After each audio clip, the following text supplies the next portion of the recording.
ప్రియ దేవతలారా, మీ అందరి ఇచ్ఛ, సమయపు అవసరము, ఈ ప్రకృతి నియమానుసారం కుమార కార్తికేయుడు దేవతల సేనకు సైన్యాధిపతి కావడం ఆవశ్యకమైపోయింది. నేను కుమార కార్తికేయుణ్ణి దేవతల సేనకు సైన్యాధిపతి అని ప్రకటిస్తున్నాను. దేవతల సైన్యాధిపతి కుమార కార్తికేయునికి జయము! దేవతల సైన్యాధిపతి కుమార కార్తికేయునికి జయము! దేవతల సైన్యాధిపతి కుమార కార్తికేయునికి జయము! పుత్ర, ఇక అందరు పూజనీయులు దేవతలందరి నుంచి ఆశీర్వాదాలు పొందు.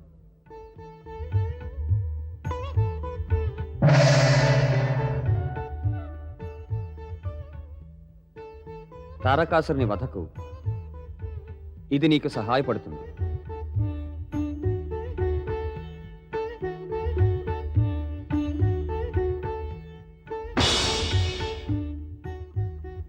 జగతిలోని శక్తులన్నీ కూడా ఇందులో ఇమిడి ఉన్నాయి.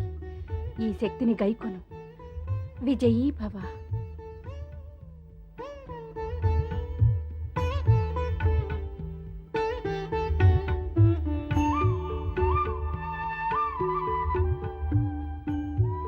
పరమపిత బ్రహ్మదేవా, నన్ను ఆశీర్వదించండి. నా ఉద్దేశం సఫలం కావాలి. ఇదిగో, ఇది బ్రహ్మాస్త్రం. ఇది శత్రువుల నుంచి నిన్ను కాపాడుతుంది. ఇదే నా ఆశీర్వాదం. పరమదేవ పూజ్య శ్రీ మహావిష్ణు, నాకు శక్తిని ప్రదానం చెయ్యండి. కుమారా, నీవే స్వయంగా శక్తిపుంజానివి.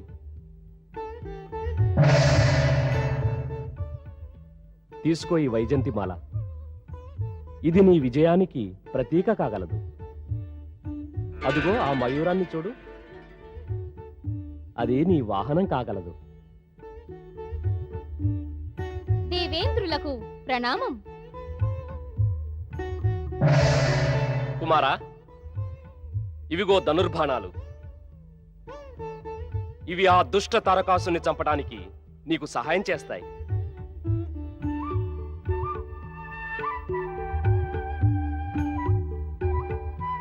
ప్రణామం.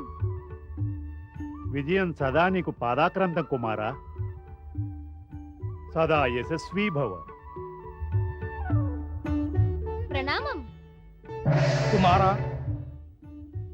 ఇదిగో దండం. ఇది గనక నీ వద్ద ఉంటే మృత్యువు నిన్నెప్పుడూ తాకలేదు.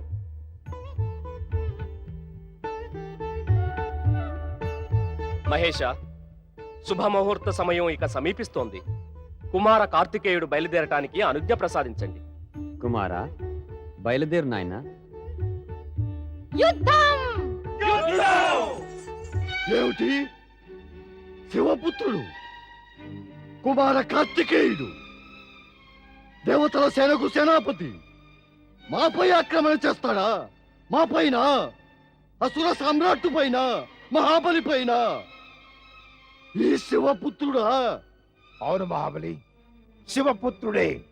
మా పాలిట యముడు శివపుత్రుడా? అయితే ఉపాయం చెప్పండి మహాబలి. శివపుత్రుని ఏం చెయ్యాలో? ఏం చెయ్యాలి? ఎదురిద్దాం, మనం యుద్ధం చేద్దాం.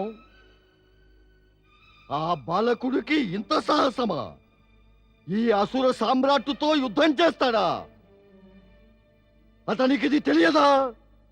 మేమెన్నో బ్రహ్మ వరాలను పొంది ఉన్నామని, మేము అజేయులమని. అజేయులం, అజేయులం. తమరే మాత్రం భయభీతులు కావాల్సిన అవసరం లేదు మహాబలి. మేమంతా కూడా తమ వెంట ఉన్నాం. మనమంతా కలిసి దేవతల సేనను చెండాడదాం. అవును మహాబలి, తమరు నిశ్చింతులు కండి, విజయం మనదే కాగలదు. తమరు ఆక్రమణకు ఆజ్ఞాపిస్తే మేమంతా దేవతల సేనను చీల్చి చెండాడుతాం. ఇక మనం కార్తికేయుడిపై ఆక్రమణ చెయ్యవలసిందే. ఆక్రమణ చెయ్యండి. దానవరాజు తారకాసురులకు, మహాబలి తారకాసురులకు.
బహుశా దేవతలకు మతిపోయిందేమో.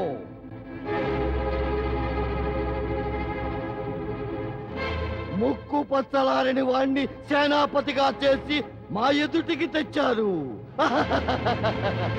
వీణ్ణి చంపడం మా వీరత్వానికే కళంకం కాదా? వీణ్ణి వధించడం మాకు శోభనిస్తుందా? శోభిస్తుందా లేదా అనే చర్చ నీ ముఖానికి శోభించదు తారకాసురా. నీవింతవరకు అమాయక ప్రజల ప్రాణాలు తీసావు, అది నీకు శోభించిందా? నీవు తటస్థులపై అత్యాచారాలు చేశావు, అప్పుడు శోభ గురించి ఆలోచించలేదా? నీవు అన్యాయంగా అవినీతిగా ఇతరుల స్వేచ్ఛపై ఆక్రమణ చేస్తూ వచ్చావు, అప్పుడేమైంది ఈ శోభ గురించిన ఆలోచన? ఓరే, నీవు చిలకలా పలుకుతున్నావురా. నీవు చిలక వంటి నా పలుకులే విన్నావు, సింహంలాగా లంఘించడం చూడలేదు. అది కూడా చూడు మరి. అలాగా అయితే దేవతలు నీకు లంఘించడం నేర్పారా? పిరికి పందలా పరిగెత్తడం, దాక్కోవడం నేర్పారా లేదా? దీనికి సమాధానం ఏమని చెప్పను, ఈ యుద్ధం పరిణామమే చెప్తుంది. నీవు బ్రహ్మ నుంచి నా చేతుల్లో చావాలని వరం కోరావు కదా, పరిణామం ఏమిటో నీకు కూడా తెలుసుగా దుష్టుడా. ఒరే దుష్ట బాలుడా, నీకింత సాహసమా? ఆక్రమణ చెయ్యండి. ఆక్రమణ చెయ్యండి.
ఓం నమః శివాయ.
అమ్మా పితాశ్రీ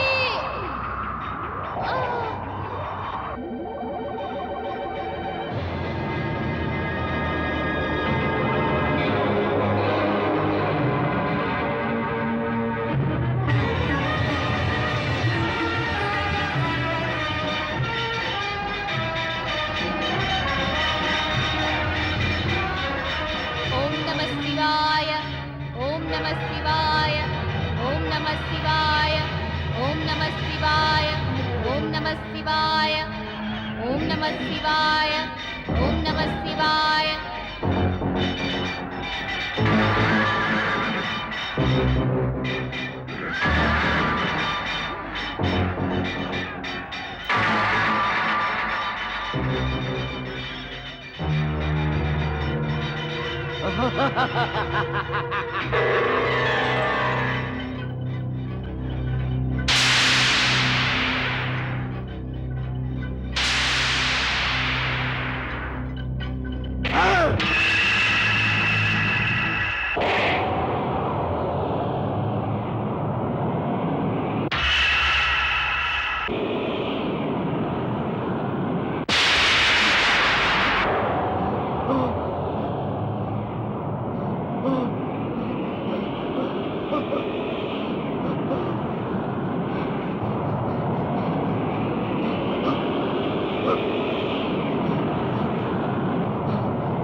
పరమ శివశంకరునికి కైలాసపతి శివశంకరునికి విజయుడు కుమార కార్తికేయునికి విజయుడు కుమార కార్తికేయునికి కుమారా కార్తికేయ, ఈ విజయస్తంభం నీ విజయానికి ప్రతీక. అవును, ఈ విజయం పురాణాల్లో నీ పేరును చిరస్థాయి కావిస్తుంది. ఇక నీవు లోక కళ్యాణానికై శివలింగాన్ని కూడా స్థాపించు. అవశ్యం.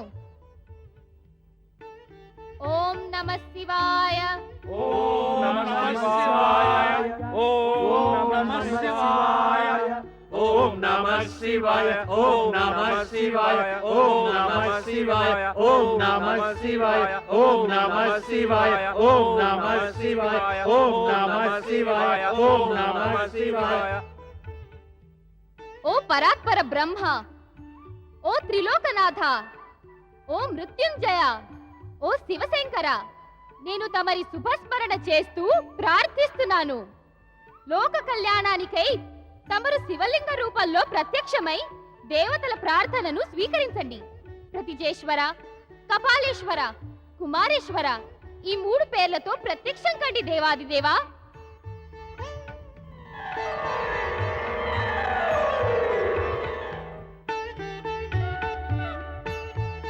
ప్రతిజేశ్వర,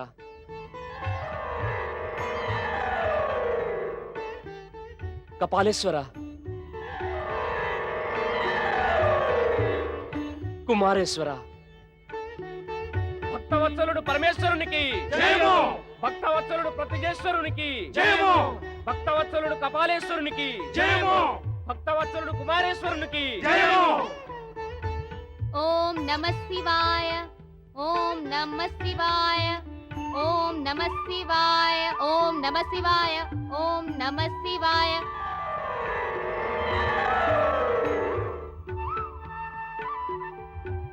భక్తవత్సలుడు స్తంభేశ్వర శివలింగానికి జయము, భక్తవత్సలుడు స్తంభేశ్వర శివలింగానికి జయము.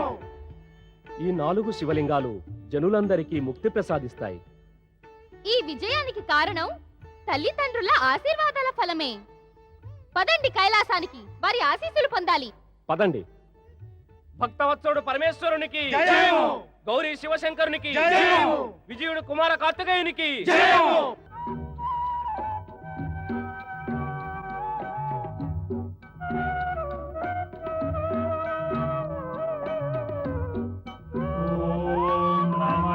దేవతల సేనాధిపతి కుమార కార్తికేయునికి జయము, విజయుడు శివపుత్రుడు కుమార కార్తికేయునికి జయము, మహాశక్తిశాలి పార్వతీనందనుడు కుమార కార్తికేయునికి జయము.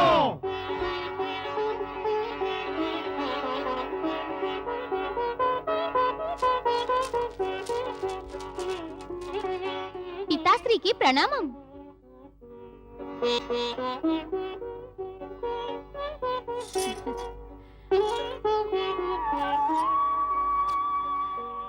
నా పుత్రుడు విజయుడై వచ్చాడు. ఈ విజయం పుత్రునిది కాదు, అమ్మ ఆశీర్వాదము, మా పితృదేవుల శక్తి వలన కలిగినది. శివపుత్రుడు కుమార కార్తికేయునికి జయము. నేను మీ దేవతలందరినీ ప్రార్థిస్తున్నాను, మీరు నిర్భయులై స్వర్గం తిరిగి వెళ్ళండి. తమ కార్యాలకు విఘ్నాలు కలిగిస్తూ తమ అందరి శాంతిని భంగం కలిగించేవాడు తారకాసురుడు చనిపోయాడు. ఇప్పుడు మీరు సంపూర్ణంగా సురక్షితులే. నారాయణ నారాయణ, సంపూర్ణంగా సురక్షితులా? ఏం దేవర్షి, తమకింకా దేవతలు పూర్తిగా సురక్షితులుగా లేరని అనుమానమా? చెప్పండి దేవర్షి, ఇంకా బాధలున్నాయా? బాధలు శంకలు అనే వాటికి సజీవమైన సాకారమైన రూపాలేవి ఉండవు దేవేంద్ర. నారద, నీవు దేవేంద్రునికి శంకలు కలిగిస్తూ ఉంటావు. స్పష్టంగా చెప్పు, చెప్పదలచినదేదో. నేను చెప్పేదే ఉంది మహేశ, చెప్పవలసింది మీ త్రిమూర్తులే కదా. తమరు చెప్పవలసిందేదో అప్పుడప్పుడు నేను చెప్పవలసి వస్తోంది. నారాయణ నారాయణ. దేవేంద్ర, నా భయం వల్ల కేవలం ఏమిటంటే తారకాసురుడు చావడమైతే నిజమే కాని మళ్ళీ అలాంటి మరొక రాక్షసుడు ఉద్భవించి స్వర్గంపై ఆక్రమణ చెయ్యబోతాడేమోననే.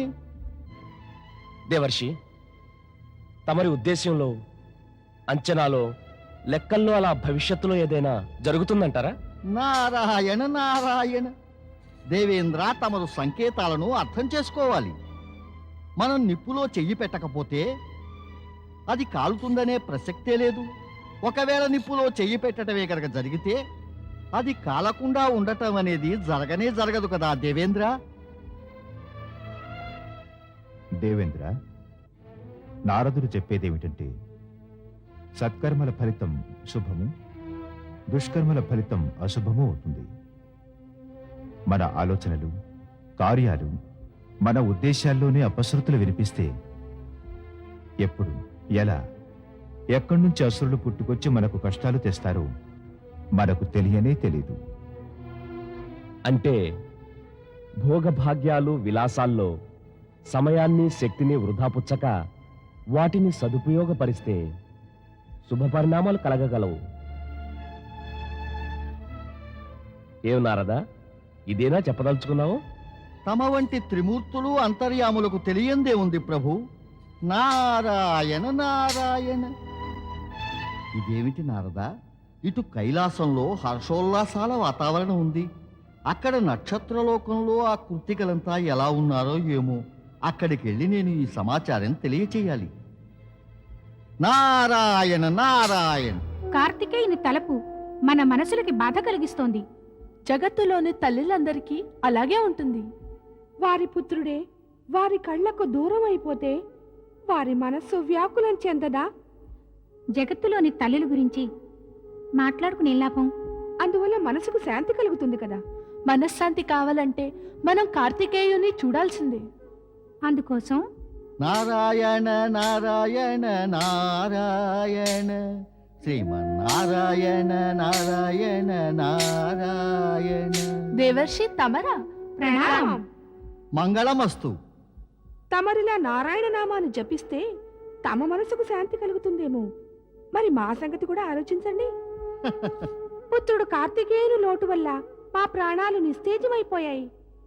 అమ్మలారా, తమ పుత్రుడు దినదినానికి తేజస్వి అయిపోతున్నాడు. తమరు నిస్తేజులవుతున్నారా? అంటే అర్థం అనకు దేవి, యథార్థం అను, యథార్థం.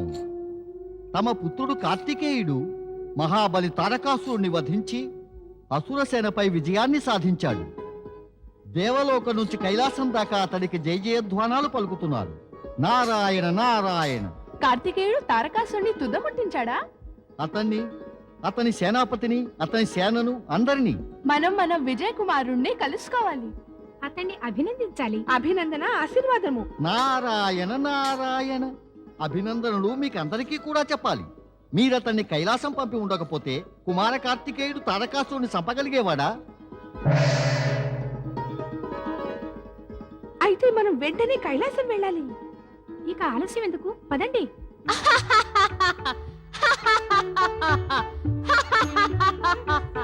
అప్పుడు ఏమైంది కుమారా?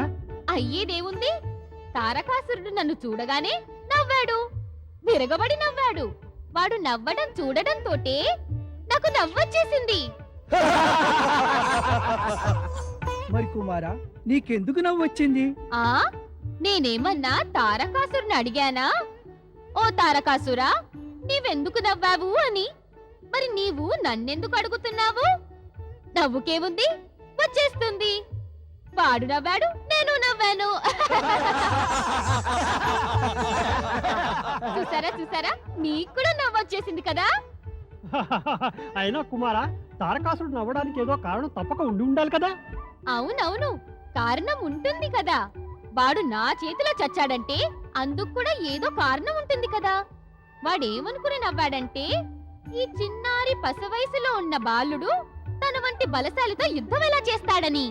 మరి కుమారా, నీవు అతడితో యుద్ధం చేశావు, వాడిని చంపావు కూడా. ఈ విషయం అయితే నీకు తెలుసు, వాడికి తెలీదు కదా. వాడు చచ్చిపోయాడుగా. వాడికి తెలియకే వాడు చచ్చినప్పుడు వాడికి తెలియరాలేదా?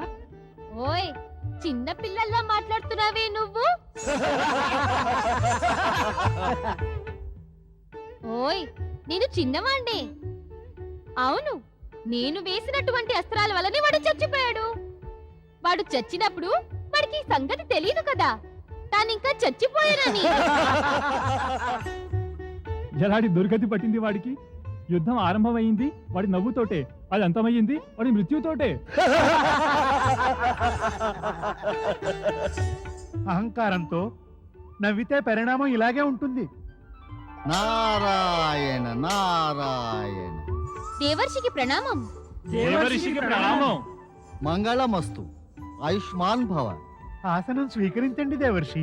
నందీశ్వర, నీవు గాని జగతిలో ఇతరులు ఎవరైనా నారదుడు ఎప్పుడైనా ఆసనంపై కూర్చోగా చూశారా?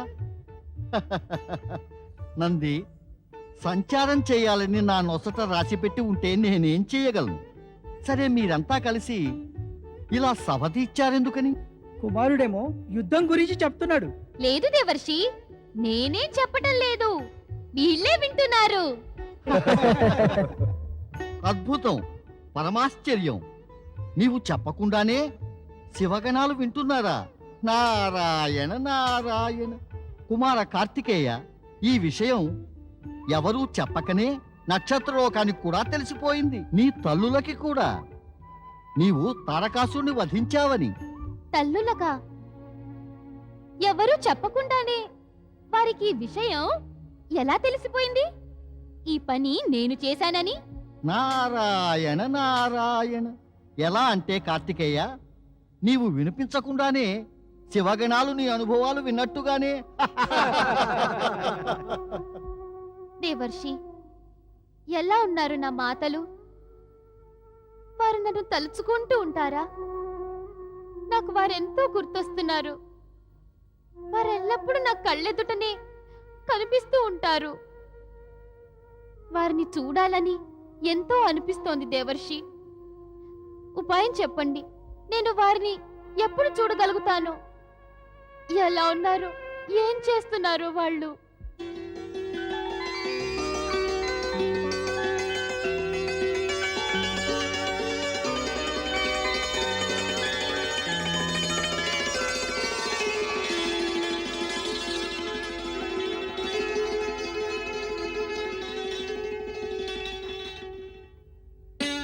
పార్వతీదేవికి పరమేశ్వరునికి శత సహస్ర ప్రణామాలు. మా పెంపుడు కొడుకు కార్తికేయుడు ఎక్కడున్నాడు? ఎలా ఉన్నాడు? పెంపుడు కొడుకు ఏమిటి? అతను మీ సొంత పుత్రుడే. ఉండడం నా వద్దనే ఉన్నా కూడా మీ అందరినీ తలుచుకుంటూ ఉంటాడు. మీ గురించే మాట్లాడుతూ ఉంటాడు. మా గురించే మాట్లాడతాడా? నా దగ్గర ఉన్నప్పుడు ఎప్పుడు అది తప్ప మరేమీ మాట్లాడడు. చెప్తూ ఉంటాడు, 6 తల్లులున్నట్లుగానే 6 రాణులకు తప్పక రాజే తీరుతాడట. దాగుడు మూతలు ఆడుతూ ఉన్నప్పుడు కూడా చిన్న వయసు కావడం వల్ల దయాధర్మాల గురించి మాట్లాడుతూ ఉండేవాణ్ణి అని కూడా చెప్తూ ఉండేవాడు. ఆటలు ఆడుతున్నప్పుడు కూడా మిమ్మల్ని కళ్ళు నోరు తెరవనిచ్చేవాడు కాదుట, అది కూడా చెప్తూ ఉండేవాడు. అతడెక్కడున్నాడు? వచ్చేస్తాడు. ఇక్కడే ఎక్కడో శివగణాలతో ఆడుతూ ఉంటాడు. పార్వతీదేవి, తారకాసురుని వధ అయితే జరిగిపోయింది. ఏ ఉద్దేశంతో నందీశ్వరులు కార్తికేయుని ఇక్కడికి తెచ్చారో అది పూర్తయిపోయింది. ఇక మీరు మళ్ళీ కార్తికేయుని నక్షత్రలోకానికి పంపించండి. అవును దేవి, ఇక మాకు కుమారుణ్ణి తిరిగివ్వండి. కుమారుడు లేకుంటే మేము ఉండలేము. నేడతన్ని మాతో పంపేయండి. లేదు లేదు, అలా వీల్లేదు. కుమారుడు ఇంక తిరిగి వెళ్ళడు. నందీశ్వరుడు కుమారుని తీసుకెళ్ళడానికి మా వద్దకు వస్తే మేం కుమారుని పంపించాము కదా. ఇప్పుడే తమరు అన్నారు కూడాను, అతడు మా పెంపుడు కొడుకు కాడని, పుత్రుడేనని. అమ్మలారా, ఎలా ఎలా ఉన్నావు ఉన్నావు కార్తికేయ? పుత్ర, కార్తికేయ, ఎలా ఉన్నావు? పుత్ర, ఎలా ఉన్నావు నాయనా? కార్తికేయ, కార్తికేయ. నీవెలా ఉన్నావు కుమారా? ముందు మీరంతా చెప్పండి, మీరెలా ఉన్నారు?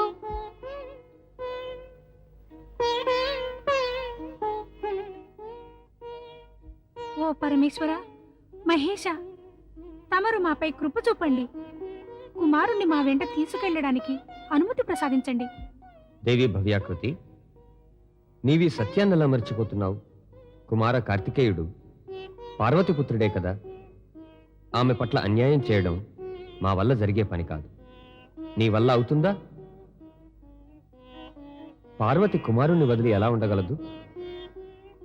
మీరంతా 10 ఏళ్ల పాటు కుమారుణ్ణి పెంచి పెద్ద చేశారు. అందుకై మేము మీకందరికీ కృతజ్ఞులం. ఇక ఇప్పుడు మా గత ఏమిటి పరమేశ? మీరు మనసును అదుపులో ఉంచుకుని ధైర్యంగా ఉండాలి. అవును, తలచినప్పుడల్లా ఇచ్చ కలిగితే మీరంతా కుమారుణ్ణి చూడటానికి కైలాసానికి సంతోషంగా రావచ్చు.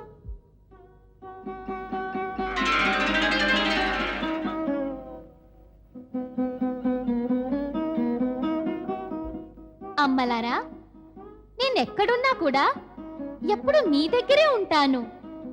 నా పేరసలు నీతోనే ముడిపడి ఉంది.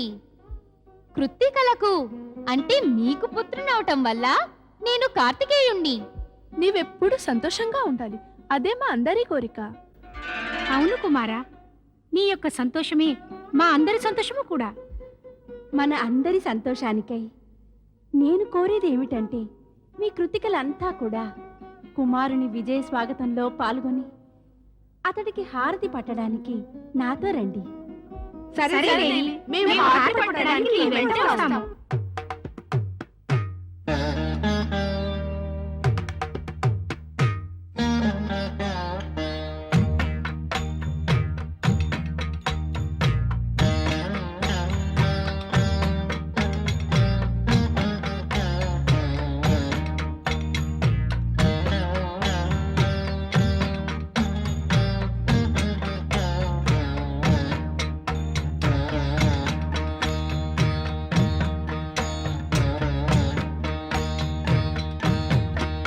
జయమే కలుగును కార్తికేయ నీకు జయ జయము జయమే కలుగును కార్తికేయ నీకు జయ జయము ఇలా శుభముగాంచును కార్తికేయ జయమే కలుగును కార్తికేయ నీకు జయ జయము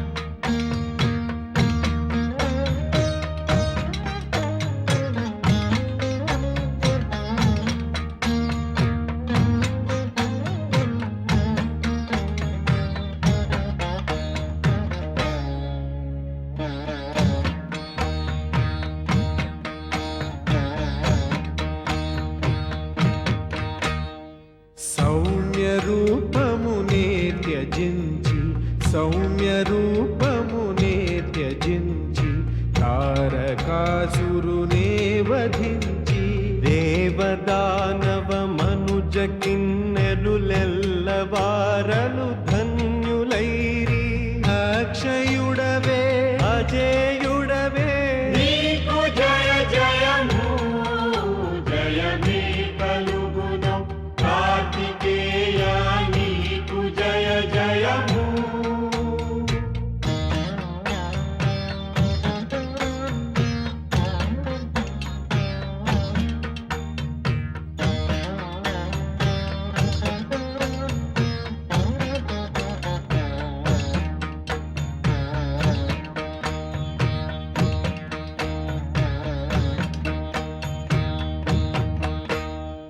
శక్తి నిండిన నేత్రపుంజము శక్తి నిండిన నేత్రపుంజము ముక్తి కోరును ఈ ప్రపంచము పరమతత్వము పరబ్రహ్మము బాలకుడవై సుఖము నొసగుము శీలమంతా రూపు దాల్చిన నీకు జయ జయము జయమే కలుగును కార్తికేయ నీకు జయ జయము నీకు జయ జయము నీకు జయ జయము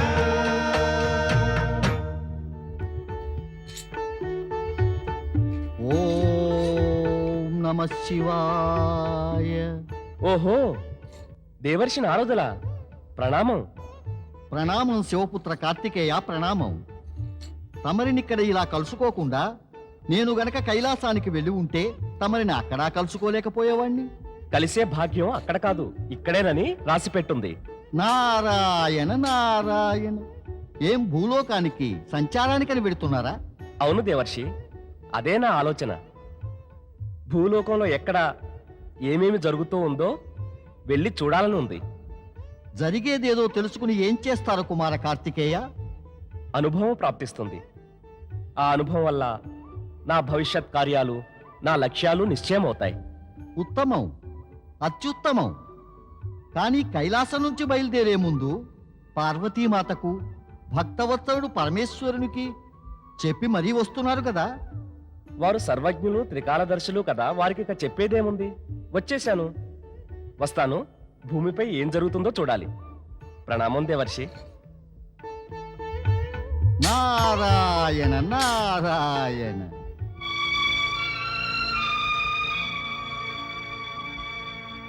మహాదేవి, కుమార కార్తికేయుడు కనిపించడం లేదు. మేము కైలాసం అంతటా వెతికాం, కానీ వారెక్కడ కనిపించలేదు. ఎక్కడికి వెళ్ళుంటాడు కుమారుడు? తమకు చెప్పి వెళ్ళలేదా? లేదు. బహుశా పరమేశ్వరునికి చెప్పి వెళ్ళారేమో. నేను వెళ్ళి అడిగి వస్తాను. ఓం నమః శివాయ, ఓం నమః శివాయ, ఓం నమః శివాయ, ఓం నమః శివాయ, ఓం నమః శివాయ. నీవు కార్తికేయుని చూసావా? లేదు మాత. నీవు చూసావా? లేదు మాత, నేను కూడా చూడలేదు. స్వామి, మన కార్తికేయుడు ఎక్కడికి వెళ్ళాడో ఎవరికి చెప్పనైనా లేదు. నాకు చెప్పలేదు. అతన్ని మీరు వెతికించండి స్వామి.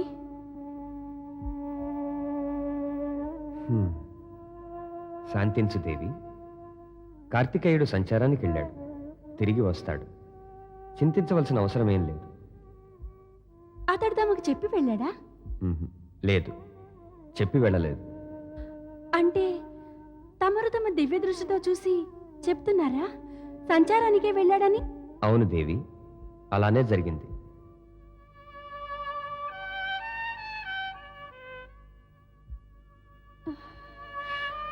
స్వామి సమాధిలో లీనమయ్యారే, ఇప్పుడు నేనేం చేయను? మహేశులు నిశ్చింతులైతే తమరెందుకు చింతిస్తున్నారు? కుమారుడు సంచారానికి వెళ్ళాడు, తిరిగి వస్తాడు. నిజానికి తారకాసుని చంపి విజయం పొందిన వాడికి భయం ఏమిటి? అతడెంతో శక్తివంతుడు, పరాక్రముడును. తమరు శక్తి సంపన్నలే. విజయ, పుత్రుడు ఎంతటి మహాయోధుడైనా, తల్లి ఎంతటి శక్తి రూపిణి అయినా, ఏమైనా తల్లి మనసు అనేది ఉందే, ఆ మనసు ఒక పుత్రుడికి తల్లి అయిన మనసు ఎంతో సున్నితంగా, కోమలంగా ఉంటుంది. కుమారుడెప్పుడు జాగ్రత్తగానే ఉంటాడు.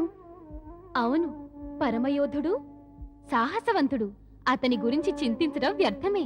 తమరు పుష్పమాలను తయారు చేసే పనిని పూర్తి చేయండి.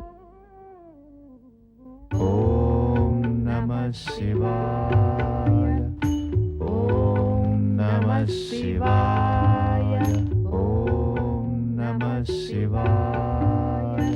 ఓం నమః శివాయ. ఓం నమః శివాయ. ఓం నమః శివాయ. ఓం నమః శివాయ. ఓం నమః శివాయ. ఓం నమః శివాయ. ఓం నమః శివాయ. మునివర్యుల అగస్త్యులకు, దేవీమాత లోపాముద్రకు కార్తికేయుని సాదర ప్రణామాలు. ఎంత అదృష్టం! శివపుత్రుడే విచ్చేశాడా మా ఆశ్రమానికి? రా కుమార కార్తికేయ, నీకు స్వాగతం. అంటే మీకు నేను ఎవరో తెలుసా? తెలుసును. తారకాసురుని వధించి దేవతలకు హితం చేకూర్చిన వాణ్ణి తెలియని వారెవరు? శివపుత్రుని తెలియని వారెవరు కుమారా? మేము పరమేశ్వరుని ప్రార్థించాము. దక్షిణ ఖండంలో శివభక్తుని ప్రచారం చేయడానికి తమ ప్రతినిధిని ఎవరినైనా పంపమని. ఆ పరమేశ్వరుడు మా ప్రార్థనను అంగీకరించారు. తమరిని తన ప్రతినిధిగా చేసి పంపారు. ఇది సంతోషకరమైన విషయమే. లేదు మాత, నేనిక్కడికి ప్రతినిధి రూపంలో శివభక్తి ప్రచారానికి రాలేదు. మరి ఏ ప్రయోజనం కోరి విచ్చేశావు కార్తికేయ? కేవలం కుతూహలమే. ఆకాశ మార్గాన సంచరిస్తుండగా క్రింద ఆశ్రమ పవిత్ర వాతావరణము తమరిని దర్శించాలనే కోరిక ఇక్కడికి తెచ్చాయి. మా తండ్రి శివశంకరులైతే ఈ విషయమై ఏమీ చెప్పలేదు. చెప్పవలసిన అవసరం ఏముంది? ఆయన మహిమలు విచిత్రమైనవి. ఆయన చేయవలసిందేదో ముందుగా చెప్పరు, కాని ఏదో ఒక ప్రకారంగా భక్తుల కోరికలను తప్పక తీరుస్తారు. తమరి అభిప్రాయం అర్థం కాలేదు. నేను పరమేశ్వరుని అభిప్రాయమే తెలుసుకుంటే తమకు నా అభిప్రాయం అర్థం కాలేదా? స్పష్టం చేస్తే తప్పక తెలుసుకుంటాను. స్పష్టంగా చెప్పేదే ఉంది. కేవలం నివేదన చెయ్యాలి. మీరిక్కడే ఉండిపోయి శివభక్తి జ్యోతిని వెలిగించండి. నేనా శివభక్తి అనే జ్యోతిని వెలిగించాలా? శివపుత్రుని కన్నా ఎక్కువ సమర్థవంతంగా ఎవరి పనిని చేయగలరు?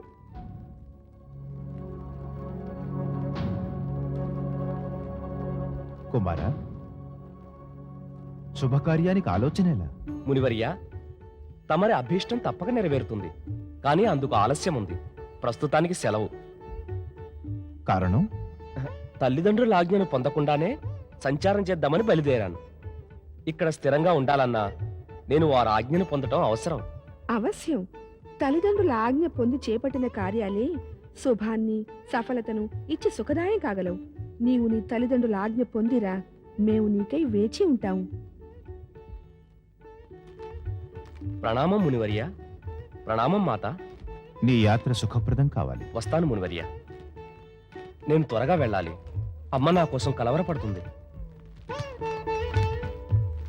ఓం నమః శివాయ. ఇంకా విచారంలో మునిగి ఉన్నారా? ఏమైంది మీకు? పుత్రుడు కళ్ళ ఎదుట లేకుండా ఉంటే అతడిప్పుడు ఎక్కడ ఉన్నాడో అనేది కూడా తల్లికి తెలియకపోతే ఆమెకి ఏం జరుగుతుందో అదే నాకు జరిగింది. తమరు అకారణంగా చింతిస్తున్నారు దేవి. కుమారుడు శీఘ్రమే వస్తాడు. ఈ వేళ మీరెప్పటిదాకా స్నానమే చేయలేదు. 2 పనులు ఒక్కసారి చేయడం ఎలా వీలవుతుంది జయ? 2 పనులా? 2 పనులేమిటి? స్నానం చెయ్యడము, కార్తికేయునికై చింతించడమును. 2 పనులు ఒకేసారి చేయలేకపోతే వాటిని విడివిడిగా చేయవచ్చు కదా. ముందు స్నానం చెయ్యండి. ఈ లోపు కార్తికేయుడు వచ్చేస్తాడు. చింతించటం అనేటువంటి 2 పని మీరు చేయవలసిన అవసరమే ఉండదు. పదండి, స్నానం చేయండి. సరే, ముందు మీరు వెళ్ళి అన్ని సిద్ధం చేయండి. నేను వస్తున్నాను. నంది, నంది, ఏమిటి మాత? నంది, నేను స్నానం చేయడానికి వెళుతున్నాను. నీవిక్కడే ద్వారం వద్ద నిలబడి కాపలా ఉండు. జాగ్రత్త సుమా, ఎవరిని లోనికి రానివ్వకు. నేను ఉండగా లోపలికి వచ్చేటంత దుస్సాహసం ఎవరు చేస్తారు? మంచిది, మరి జాగ్రత్త.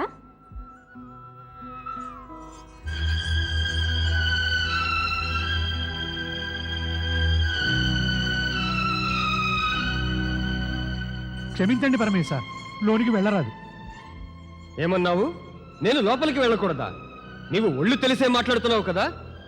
నీకేమైనా తెలుస్తోందా ఎవరితో ఏమంటున్నావో? నేను దేవాది దేవులు శివశంకరులకే చెప్తున్నాను. మహాదేవి యొక్క ఆదేశాన్ని అనుసరించే చెప్తున్నాను. ఆదేశం ఏమంటే ఎవరిని కూడా లోపలికి వెళ్ళనివ్వకూడదు. బుద్ధిహీనుడా, నన్ను కూడా ఇతరులతో లెక్క కట్టావా? నేను మహాదేవికి పతిని. ఆ సత్యం సంపూర్ణ జగత్తుకు తెలిసిందే స్వామి. కానీ నేను మహాదేవి ఆజ్ఞను నిర్వర్తిస్తున్నాను. కేవలం మహాదేవి ఆజ్ఞని నిర్వర్తిస్తావా? మహాదేవిని ఆజ్ఞ మాట ఏమిటి? తప్పక పాటిస్తా. అయితే నిన్ను ఆజ్ఞాపిస్తున్నాను, నా దారి కడ్డు రాకు. అలా ఆజ్ఞ ఇవ్వకండి మహేశ, అది మహాదేవి ఆజ్ఞకు విరుద్ధమైనది. నాకు సేవకుడు అయ్యుండి నన్ను స్వామి అని అంటూ మహాదేవి ఆజ్ఞలనే పాటిస్తావా? నే తమరిద్దరికీ సేవకుణ్ణి కదా, నన్ను ధర్మ సంకటంలో పెట్టకండి మహేశ. సరే, ధర్మ సంకటంలో పడయ్యను. ఒకవైపుకు నెట్టేస్తాను. లే, అడ్డులే.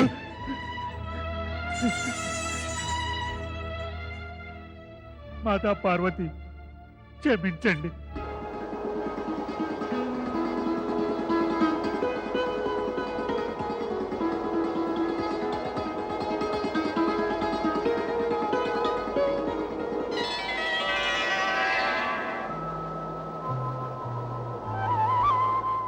ఏం ఆలోచిస్తున్నావమ్మా?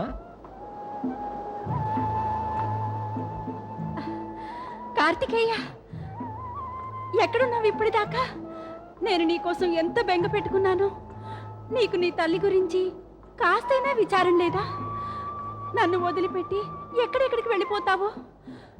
ఇక ముందు నువ్వు ఎక్కడికి వెళ్ళినా నన్ను అడిగి మరీ వెళ్ళు. కానీ ఇది చెప్పు, ఎక్కడికి వెళ్ళావు? నేను ఇక్కడే ఉన్నాను. ఎక్కడికి వెళ్తాను నిన్ను వదిలి? ఏమిటి ఆలోచిస్తున్నావు పార్వతీదేవి? ఆశ్చర్యం, అత్యాశ్చర్యం. నీవింకా స్నానం కూడా చేయలేదా దేవి?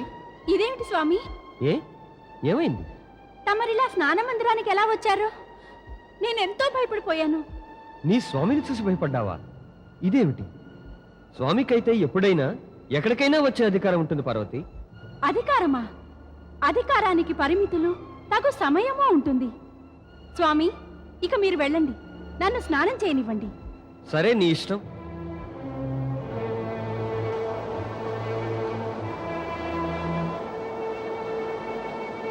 నంది, నంది, ఆజ్ఞాపించండి మాత. ఆజ్ఞ కాదు, ప్రశ్న అడగాలి. నీకు తెలుసును కదా నేను స్నానం చేస్తున్నానని. మరి మీ స్వామిని లోనికి రాకుండా ఆపలేదెందుకని? ఆపానమ్మా, ఆపానమ్మా మాత.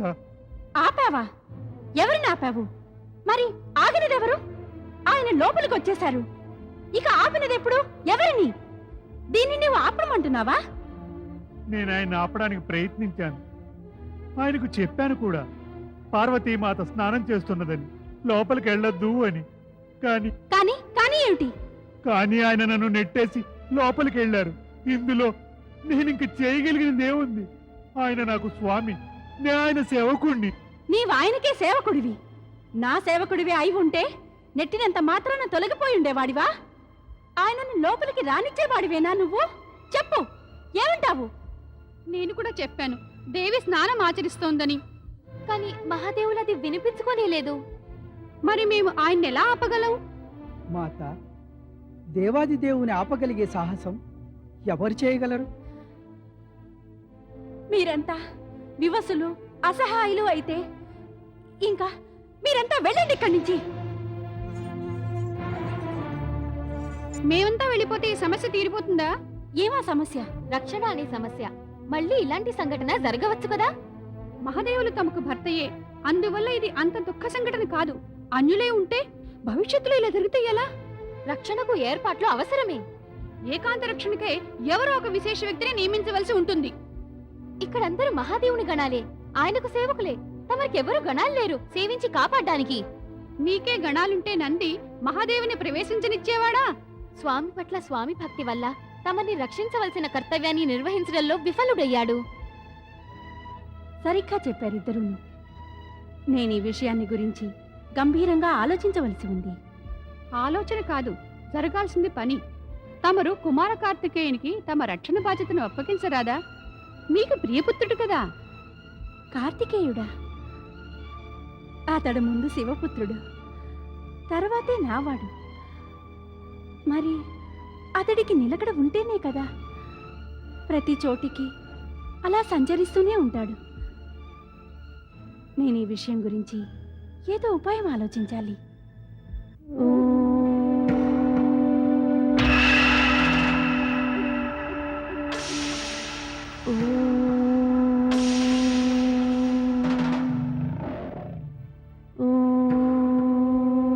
పార్వతి,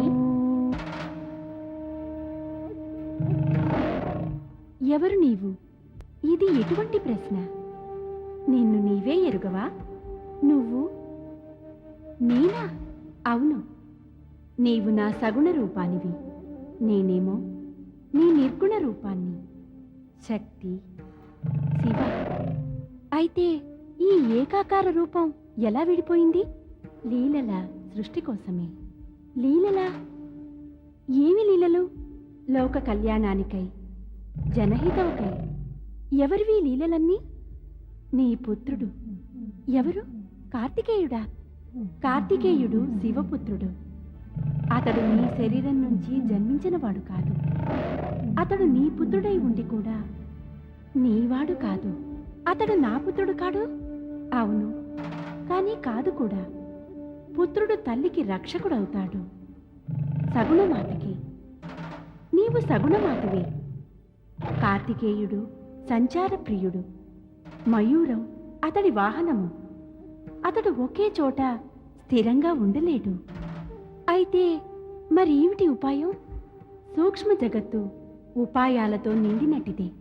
వాటిని స్థూల జగత్తుకు తీసుకురావాలి. ఎలా? నీ సంకల్పంతోనే. సంకల్పం ద్వారా నీ దేహం నుండి దైహిక పుత్రుడికి జన్మనియ్యి. అతడే నీ పుత్రుడవుతాడు. నీ శరీరపు తేజపుంజం నుంచి జన్మించడం వల్ల అతడు ఉత్తముడై సలక్షణుడై ఉంటాడు. ఉత్తముడు సలక్షణుడా? అవును, వివిధ లక్షణాలతో నిండి ఉత్తముడై అతడికి సాటైన వాడు జగతిలోని ఇతరుడు ఏ పుత్రుడో ఉండబోడు. యావత్ ప్రపంచము అతన్ని గౌరవిస్తుంది.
ప్రణామం మాతా.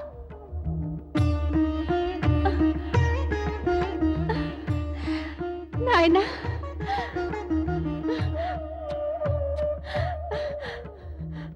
బాబు, నీవు నా పుత్రుడివి. నీకు నాకు మధ్య నుండే ప్రేమానుబంధం ఎంతో దగ్గర చేస్తుంది. తల్లిని, పుత్రుణ్ణి. నేను నీ తల్లిని, నీవు నా పుత్రుడివి. సంబంధము ఇంకా దగ్గరవడము నేను ముందుగానే తెలుసుకున్నాను మాత. అందుకే నేను నిన్ను మాత అని పిలిచి ప్రణామం చేశాను. సరే గాని ఒక విషయం చెప్పండి, నా పేరేమిటి? గణేశుడు. గణేశుడు నీ పేరు. గణాల్లో శ్రేష్ఠుడు, గణాలకు ఈశుడు. మరి నేను తనువు, మనసు, ప్రాణం, శ్రద్ధతో సేవలందిస్తాను మాత. నీవు నాకు సేవలందిస్తావా? అవశ్యం మాత. తల్లి కన్నా ఎక్కువగా ఇంకెవరు పుత్రుడికి దగ్గర సామీప్యాన్ని కాపాడడానికై. పుత్రుని కర్తవ్యం ఏమిటంటే అతడు తన తల్లికి సేవలు అందించాలి. నేను అదే చేస్తాను. ఇదిగో దండం. దీనివల్ల ఏమవుతుంది మాత? ఈ దండంతో నీవు దండించాల్సి ఉంటుంది. ఎవరిని?